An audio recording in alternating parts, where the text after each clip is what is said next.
$1,007. I said, do you let people off probation owing money? He said, no, but you owe us. But there was nothing he wouldn't file the paperwork unless I paid him $1,000. And I had just lost my job. I didn't have no money. So that broke me. It really did. So I got in my Tahoe and I was driving back to the house, and I had a little bit of money in my pocket. And I pulled off on the side of the road with just sobbing, really, because I was kind of praying like, Lord, you brought me this far. What's going on? Why is this happening right here? And then the thought went through my mind, I've got this money in my pocket. I was at a certain place in town. I know I can go right now and take this $300 and turn this into $2,000 in 2 days. I know I could.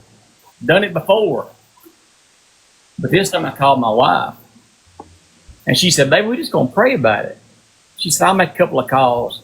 And within probably, I'd say an hour, probably 2,000 people were praying. And I really felt it. I went to my mom and dad's house, and I walked in there, and my dad said, what did they say, boy? And I just broke down crying. I mean, because by this time, me and my mom and dad had gotten back close. You have to earn trust back. You can't tell people to trust you. You have to earn it. Yep. And I had been earning it for a couple of years. And I told him what he said. And now, see, granted, now you got to understand, I had stolen about $50,000 from my parents over a course of 15 years. Wow. But I had my mama, God bless her, she was in a recliner, and she was so sick. And they said I got to pay $1,007, Daddy. And my daddy looked at my mama, and mama smiled at him. And my daddy got up and said, have you got $7? I said, I do. And he walked to the gun safe and got $1,000 out. Wow. I've told these stories 1,000 times, but sometimes it's still, And he said, go take care of that. And I did. I never know when it's going to hit me. I always get emotional at some point. I never know when it's going to happen. I mean, right. I go and file the paperwork. The guy, I fill it out, pay him this money, and he puts it on a stack of papers this big.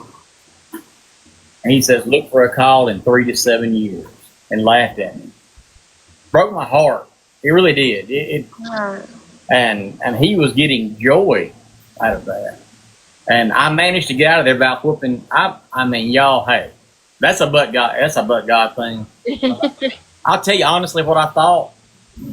I had been following the Lord for about a year and a half, 2 years, and I just thought, not that I was bad, but I was like, dude, you have no idea who I am. I was so mad. Anyway. So I go back home, and I started back working with my cousin. And wait, did you want me to go this in depth? I'm just running my mouth now. Go. All right. I went back to work for my cousin, doing construction work, stuff like that. And one day I was at home, and I got a phone call. And we had caller ID. Okay, nobody knows what caller ID is anymore, probably, but sitting right there, and it said Board of Pardons and Parole. I was like, well, dang. And I answered, and it was a lady on the phone. And she said, is this Mr. Conway? I said, it is. She said, did you lose your job because of these felonies? I said, I did. And she said, did you apply for a pardon? I said, yes, ma'am, I did. She said, can you get a couple of letters, maybe your boss to write a letter, or any influential people that you know to write some letters, and send them to this address right here. And we'll try to help you. I can't make any promises, basically, but we'll try to make you wait 7 years, basically. And I said, yes, man, I can do that. And I did. I got some letters, and I didn't get her name, though, but I had her phone number. I sent the letters in, and time just started kind of rocking on. That was in August. And at the end of October, I came home from work. I had a letter in the mail from the Board of Pardons and Parole. Opened it up, and it said, City Manager Conway, you have a pardon hearing on November, I think it was November the 6th. be here at this certain time. So, all right. God had already cut enough red tape that I had gone from 3 to 7 years to get a hearing to 3 months to get a hearing. Yeah. So my foot was in the door then, and so the time came, and well, I mean, we like the Beverly Hillbillies, y'all. Everybody in my family there was, I mean, a lot of folks went down there. They couldn't get in there, but if you never seen the Board of Pardons and Parole, what you do is you line up like cattle. It's first come, first serve. You have to line up there early. They open the doors, and everybody runs in to get a number. Really, if they don't call your number, you don't get to go back. Wow. And I mean, it's really, and you're in there with people that are trying to keep people from getting pardoned or paroled. But I got a number, and eventually they called me back there, and it's a lot like it looks on TV. You're standing in front of this little podium with like I call it a Bob Barker microphone, like a little microphone like this right here, about this big, and they're above you. They're like elevated, and there's 3 judges up there, and they're looking down on you, talking to you, and they ask you these questions. They opened up my jacket. I was like, oh gosh, and they started asking me questions, and I gave them the I'm the only guilty man in Shawshank speech. I said, I did all that. I did every bit of all that stuff on there. I did all of it. But I said, Jesus radically changed me on February 13th of 2012. And I said, I mean, you know, and the judge was smiling as I told him that. But one side note, funny thing, I had gotten a ticket about 6 months before that, after my outlaw days were over, after rehab, after I was living for Jesus. I got a ticket for fishing without a fishing license. Oh gosh. Yes, that's a whole nother story. But the judge said, "Has anybody got any more questions?" And one judge said, "I do." He said, "Mr. Conway, when you were fishing without a license, did you catch any fish?" I said, "Oh my gosh, it's gonna come down to a crappie fishing trip." It's gonna come down to this. Really? And then he kind of laughed, and I was like, well, hey. So they said, we're going to deliberate. We'll be back. They go into their chamber, and we're gone about 5 minutes and came back out. And I had to stand back up, and my dad stood up with me. And they said, Mr. Conley, we're going to grant you a full pardon. He said, you'll have your gun rights back, your voting rights back. And then he said something that I'll never forget. He said, it'll be like it never happened. Just like when Jesus forgives you. Right. He erases it. And that judge said that, and it always stuck with me. Because when you repent and ask Jesus into your heart, what you did before don't count. It's erased like it never happened. And I've always remembered that. We got back to the house, and I guess a couple of days later, we had a pardon party.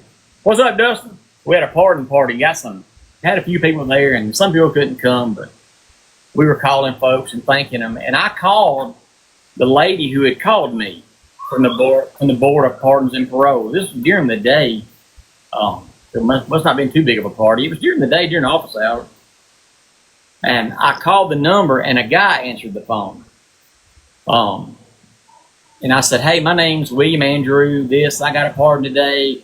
This lady called me and said this and this and this. It was just silence.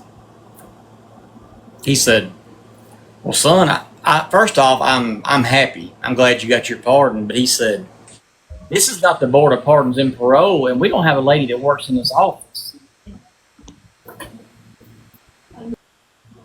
And the hair stood up on my arms, and Rachel was beside me, and the number said Board of Pardons and Parole on the caller ID. And I see God's fingerprints all over that. I do. Y'all coming in? Hang on one second. Hang on. I got a herd coming in behind me. Here, hold on. Herd of cattle. Yes. What are y'all doing? Okay. Hang on one second. You're fine. No, I'm going to go to the back. I don't want them. Hold on. They got their bathing suits on. I don't know TikTok. Hold on. Don't walk. Yeah. Go ahead. Hang on one minute. Well, go to the back then. Go ahead. I don't want y'all to be on here with your bathing suits on. Okay. Life of a dad. Yes, I mean I got, and their cousins are here too, so we got 5 here right now. That's your popsicle. Oh, gummy Thank worm. you all so much for being in here while Andrew tells a story. Thank you all. Hang on one second. Let me plug my light back. You're fine. He's got a beautiful testimony, a beautiful family. We're so blessed to have him here tonight, give him his testimony. I'm so glad you're all here with us. Get over here, son.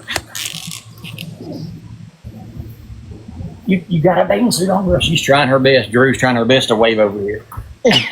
Anyway, and I saw God's fingerprints, and I mean, all over that situation, and I got the pardon, and I got my job back. And the same day I went to work, my wife got her first job using her degree she had gotten. And time rocked on a little bit, and me and Rachel could never have children. We had decided just to, I mean, I had Macy, but me and her could not have kids together. And I had still not seen Macy. I was still, I say, a coward. I couldn't figure out how to make that right.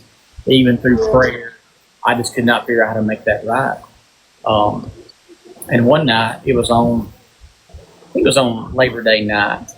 That's September, I think. My wife was in the living room, and I heard her yell, "Oh my God." And I was back in the back, and I ran. I said, "What is it?" She said, "Macy just messaged me." Oh. She said, Macy messaged her. She said, "Are you my stepmama?" And she said, "I am, baby. I am." And she said, "I don't remember a lot. I remember your hair." Rachel got long blonde hair.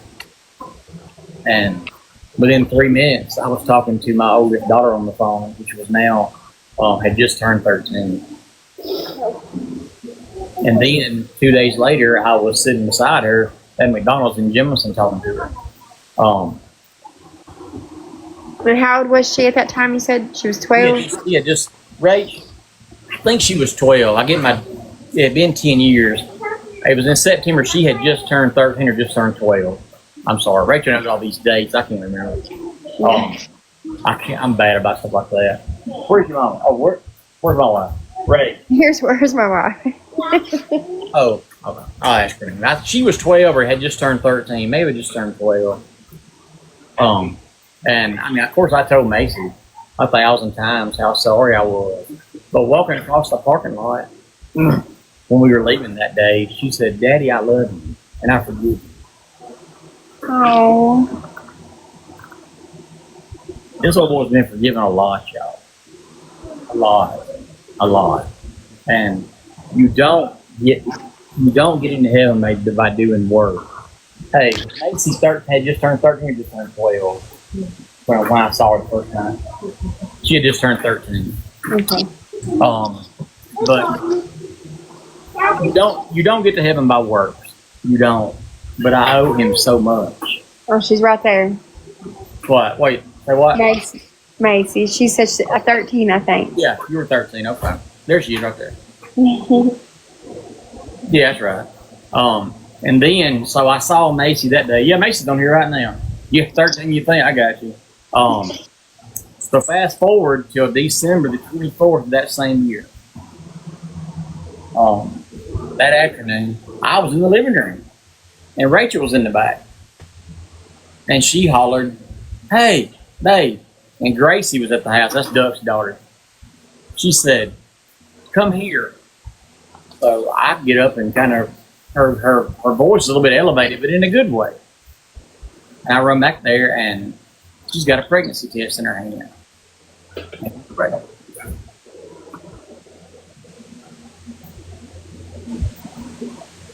Yeah. I never know when it's going to hit me. I got choked up right there. Don't laugh at me once. I'm not laughing. I'm No, I'm crying. talking to my wife. My wife's sitting right there. It always hits us at different, and Macy came back. The piece of my puzzle came back a few months before that, and then the Lord added another piece to our family. And I always thought that right through Rachel's prayers, because Rachel always said God's time is perfect, but I don't know. I mean, I believe that, but I didn't know if it was going to happen. And through her prayers and the fact that I was going to try to do right by Macy, I always felt like the Lord said, all right, I'm going to do right by her. I'm going to answer my good and faithful servant, which is my wife. Here you go. And that next August, we had Andy Lee. And we had there were so many people in the room after my wife had that young, they threw people out. The Conways will take over the place now. I mean, somebody brought a birthday cake. How many people in that room? There was people, the nurse came in and said, we can't do this. There's like 30 people in there. Right, just laid up in the bed. I mean, and everybody's so loud. And what it was everybody wanted to see a happy ending. Right. I was blessed enough to be part of the story. Me and Rachel, we were blessed to be part of that story. But everybody had prayed so much and invested so much time in prayer in us, because we came from here, and through the Lord's help, people had watched a happy ending, which was not an ending, because I mean, 3 years later, I walked in from work one day, and Andy Lee said, Mama's got a baby in her belly, Daddy. And I would love to tell you that I was like, hallelujah, praise Jesus. I turned around and said, I did. Because it just shocked me. First thing came out of my mouth. And I was like, that ain't very Christian. But then and she was I didn't know we needed her, but I don't know what we would do without her. Right. She was the perfect caboose. And sometimes I sit and look at pictures I have on the wall, stuff like that, because I have 4 amazing women in my life. And I'm their biggest hurdle a lot of times. Between my wife, my oldest daughter, and my 2 youngest, I'm their biggest hurdle. And I don't deserve the blessing that the Lord has given me or blessed our family with, but I'll take them. Can I tell you one more story, one more part? Yes, I love hearing your stories. I'm sure everybody else does too. So. When this is just right after we had Andy, Rachel was working, or she worked right up until then, and Rachel, she got these degrees and everything. But what she really wanted to be, Rachel only wanted to ever be a mother. She wanted to be a stay-at-home mother. That's what she wanted to do, which is one of the hardest jobs in the world. Yeah. Probably the hardest job in the world. At this house, anyway. And she quit her job, which I was not necessarily happy about. I really wasn't. I wasn't mad, but it was gonna be hard. One income go to 2 income to 1 income. And we were losing our contract at work. I was gonna have to find another job or go with another company. And I got an email from a guy that was a friend of mine that I knew really well. And he said, I need you to email this guy, or call him. And I called the guy. His name is Jason. And he said, hey, I want you to come in and interview for this position. I said, okay, all right. And I went and interviewed. And I interviewed for that job. And they said, we'll let you know something within a week or 2. And they called me back the next day and said, will you interview for another job? I said, yes, as long as if I don't get that one, I still have the first one. They said, no, absolutely, no problem. So I went and interviewed for this second job, and they hired me that afternoon. Where's the one basket? And the only reason I tell y'all this is because it always says the Lord will provide. Where's that? When the job I had, because we were losing that contract, I got this other job, and it paid $8 more an hour starting out. Wow. And it's not about money, but it was about the Lord providing. Does that make? Yeah.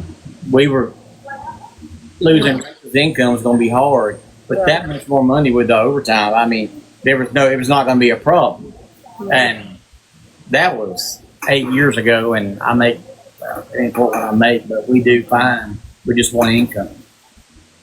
because the Lord blessed us with that. And I mean, I can see the way He orchestrates everything like this. And if I just take my hands off the wheel and let Him run my life, things would go perfect most of the time. Sometimes I still try to drive for some reason. I don't know why. I do. Mommy, the white one. Yeah. Oh. That's like the one. Looking for a clothes basket. Come with us. Who's with you? You got a mouse in your pocket? And that's the testimony. There's a lot of curves and winding roads and little rabbit holes to chase here. They're all good, but I mean, Where is it? Yeah, you have a beautiful, beautiful story. And your story, I can, there's so many, hold on just one second. There's so many, sorry. There's so many parts of your story that I resonate with just because I've also went through it. And then there's so much of your story that, you know, that my husband's went through. Right. And it's hard because it's like his testimony. My testimony is also stuff that I've been through with him, you know. Right. So it's like I don't know how to find that balance without telling his testimony. That's right. You know, so I don't know. Sometimes I felt like this last time I was like, I just want to give up. I don't have another one in me. Like, I don't know if I can do this anymore with him, you know? And so just trying to set healthy boundaries has been a new thing for me. So just. And boundaries are, well, first off, the Conways don't have many boundaries. But boundaries are healthy, and you can love the Lord and love your neighbor and show the love of Christ from a distance. The Lord does not want you to. If someone, I'm not talking about your brother, anybody struggling in their life, there's nothing in the world wrong with getting away from people. If they make you worse, getting away from them. There's nothing in the Bible that tells you you have to hold on to a weight and let them take you under with them. It does not say that. And I'm not talking about your husband. I'm just talking about people struggle with that. You can love someone and not let them take you down. You can. I mean, that was a decision that Rachel had made. She loved me. My wife loves me. She'd take a bullet for me. But she had decided years ago that she couldn't let me take her out. Right. But it is. I understand the boundaries thing, but boundaries are good though, and they're good. And I know with kids it's more complicated. But what a lot of people don't realize too, and I give advice a lot of times. A lot of times people would probably think, well, how can you give advice about that? Just because you hadn't lived it does not mean you don't have advice to give. When you have children, if you have husbands and addicts, if both of you are addicts and one of you cleans up, it's not about saving the spouse. It's about saving your children at that point. Yes. You want to help your spouse. You really want to. But when you have children and they're taking the ground, it's about saving them. That's just what it's about. Right. They come first. Yeah, they can't protect themselves, so we have to protect them. That's right. And I see people, a lot of times, I've seen people that they choose their husband or they choose their boyfriend over their kids, things like that. And that's a mental illness. But the kid's not asked to be born. Right. They've been asked to come here. So it's up to you to protect and save them. It just is. And listen, I've heard people say, the Lord does not believe in divorce. The Lord hates divorce. I'm not telling people to divorce, but He also tells you to take care of your kids. And you don't put them in a bad situation. Yeah. And that wasn't aimed towards you, Whit. I was just thinking. Right, I'm totally with you though. Yeah, because I mean, people don't realize that there could be stuff laying around that you never know. So you just can't in any situation, whether it's with rug use, you know, somebody in the home's using rugs, or they're violent, or you have to protect your kids from everyone. You know, right. Family especially. So, you do. And children, the one thing I say, a lot of times we get in the habit as believers, or I do. Maybe everybody's not like me. Um, when I make a video or something, I'll say, "No, we're not perfect," because we're not. Right. But we do some things right. I need to point out we do some things right, and I say a lot of times we choose joy. Now me and Rachel will fuss and fight sometimes, and I have to yell at my youngin' sometimes. But you can feel in my home an atmosphere of love and joy here. Everybody's themselves. I mean, it is about creating an environment around your kids where they feel, because they may not know it's Jesus, but that's what it is. Kids deserve a home like that. They do. I mean, it's people can walk in here and you don't have to cut the tension. Kids can sense when everybody's just walking on eggshells. Because sometimes when I'm on night shift, they walk on eggshells around me. I ain't gonna lie to you. Yeah. But when there's tension in the room, kids pick up on that just like adults do, and they can't express their feelings. So it's harder on them a lot of times. But True. I'm not a child psychiatrist. I just play one on TV sometimes.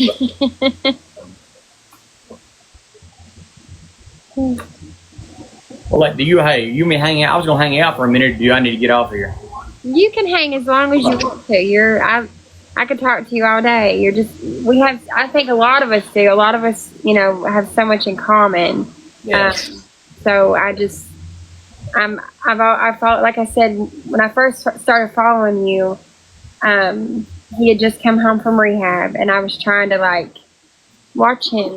He's really, he's kind of gone through so much of what you've gone through and dealt with. He has dealt with, or he needs to deal with. I remember you came on my live. I remember I was in the back and you came on my live one day. I really do remember that. Good. So and the way that you break down your, if you guys aren't following Andrew, I mean, the way you tell a Bible story, you can break it down, and I need it broke down real good, and you're I do too. so good at it.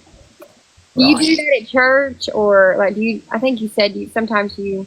Yeah, I teach Sunday school usually, sometimes once a month, sometimes twice a month, because I only get to go to church twice a month because of my work schedule. I work 2 Sundays a month. Oh, wow. But and a lot of times, if you ever see a devotion I do on Sunday morning, that was our Sunday school lesson. I'm cheating. I'm trying that on y'all before I go. On class. So We get the first run. that's right, the first run. I'll watch for the likes and see. I might need to tweak that. No, I'm kidding. I don't know. My wife always says that I'm my biggest fan. I'm like, that's ugly, but it may be true. Because I'm bad to watch the Caught video. up on them likes, though. Say what now? We can get caught up on them. I'm bad to watch the video 10 times to make sure I don't look goofy and make sure I ain't got a bat hanging out of my cave right here or something like that. Really. You got me? I got you. Write my name. Hey, Patriot Girl. Write my name and tape it up. You got me? Yep. Okay. Okay.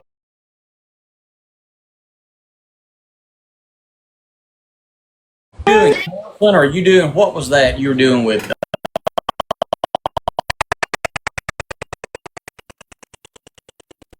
Yeah. Oh, here you go. Oh. I hear you now. Can you hear me? Hello. I can hear you now. What are you doing with working with addicts and things like that? What do you do? Yeah. So I am a triage nurse right now. I worked from home for 9 years. I done customer service, Okay. and then the contract ended. And when it did, I got I feel like it was God. I've always wanted to help people in recovery, and there was a peer support class that come about. So I got the training paid for. I got the training paid for through a program, and I got my peer support certificate, and then. In 2026, they will start where you have to be licensed to be a peer support. So I said, well, I'm just going to go ahead and get started on that. So I do get to talk with addicts, people in recovery every week, and just kind of, and that's so. And I did get my temporary peer support license, and then I have to go through. You got to go through supervision with you got to find a supervisor. You got to do so many. Advisor. Got to do so many.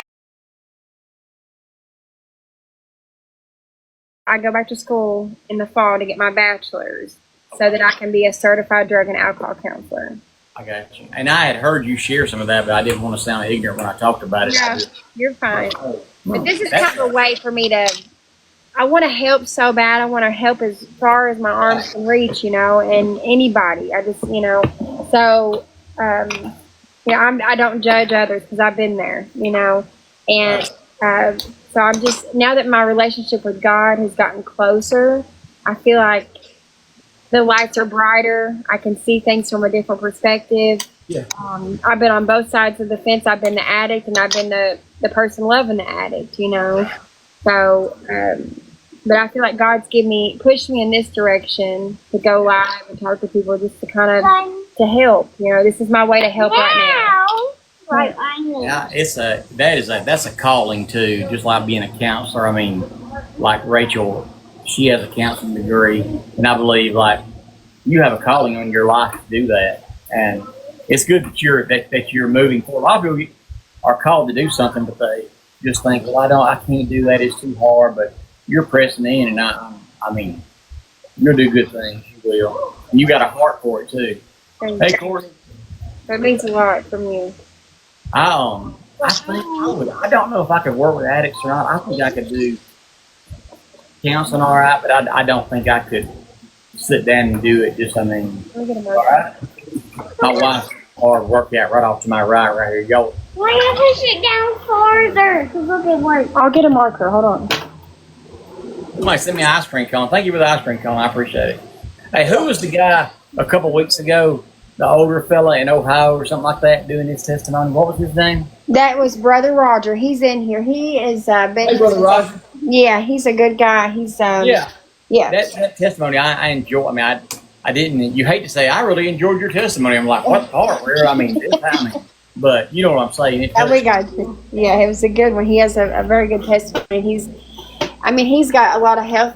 He shared about it. He has a lot of health stuff going on right now with his blood pressure, and he'll, Right. you know, he'll say, "I'll be right back." You know, I got to go take my meds, and he'll come right back in here, and he's just, you know, always answering questions in the chat, and just even though he's got all his stuff going on, Right. and he'll check on me through the day. Hey, have you ate today? Because I'm really bad for not eating. I just, you know, I got things to do. I got kids to raise, and you know, you just get busy, you know, and you forget to eat. I forget to eat.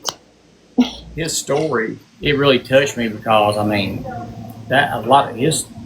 it was a lot of tragedy, a lot. Yes. And when people testimonies like that, when their faith is made stronger through stuff like that really touches me. And I tell people this, and I was told this: when you go through suffering, trials, and suffering, I mean, it says it. I think in 1 Peter about you learn the most when you go through suffering, and don't waste it because you learn the most there. Nobody likes to suffer either. But you learn the most there. And he seemed like a mighty man of God, really. He really does. Yeah, he really is. I was on my way. What? Okay. I was on my way. I was gonna file for divorce. Like that was I was done. I was gonna file for divorce. Here's your gift, honey bun. There you go. I was going to do that. I was on my way to the appointment, and I seek counsel, which I didn't do that. I've done that twice. I went twice. This was my second time, and I seek counsel. I'd never done that before from people that are close, have a good relationship with God. And you know, he was one of the people that I called, and he was just like, "You got to do what's right for you and them kids." You know, and it just aligned, and I was like, okay, I'm just gonna give it. I feel like God's saying, not yet. You know. Right. So. Amen. Hey, hold on one second. Hang on, I'll be right back. Hold on. Thank you all so much for being in here. I appreciate you all. You guys are amazing. If anybody else wants to come up, or you know, has something on their heart they want to share, or anything like that, you guys are more than welcome to request. Hi, Patriot Girl. You're new here. Well, welcome in. We're so glad to have you. I'll give you a follow back. Thank you for being here. Hey, Courtney. Thank you for coming in. Were you able to catch Andrew's testing. Hey, Peach. All right. I'm back. I was checking. I told Drew when she got dressed, she could say hi. They're all back there in the bed. 5 of them back there in the bed reading something or something. All right, hey, I'm going to jump off here. This light is about to blind me. And Yeah. y'all see how bright this light is above my head? My wife said she wanted more light, and I went a little overkill. That thing is, you can see it from space. We don't hardly ever turn it on. Golly. It is really bright. Oh, wow. I mean, look, if you look, Oh, wow. that's above our dining room table. And I was so proud when I turned it on. Andy and Drew and Rachel were all like, that's good. That's nice. I mean, we were trying to eat and everybody was going blind. I was like, I overdid it again. I did it again. I did. I love your chairs. Well, I appreciate it. I broke one of them. I think 2 of them were broke. We got this from my cousin. I don't even know where this thing came from, really. They're different. I really do. I like them. They're kind of, they squeak a lot, but it is what it is. But the table's nice, though. We sit at the table sometimes. During the summertime, we eat in the living room, though, because it's hot in here a lot of times. Yes. Yeah. Courtney said that's a headache light. Yes, I'm getting a headache right now. Really. So, Well, hey, thank you. Appreciate you.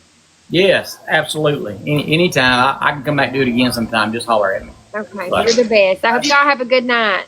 Yep. Have a good night. I'll see y'all later. All right, bye.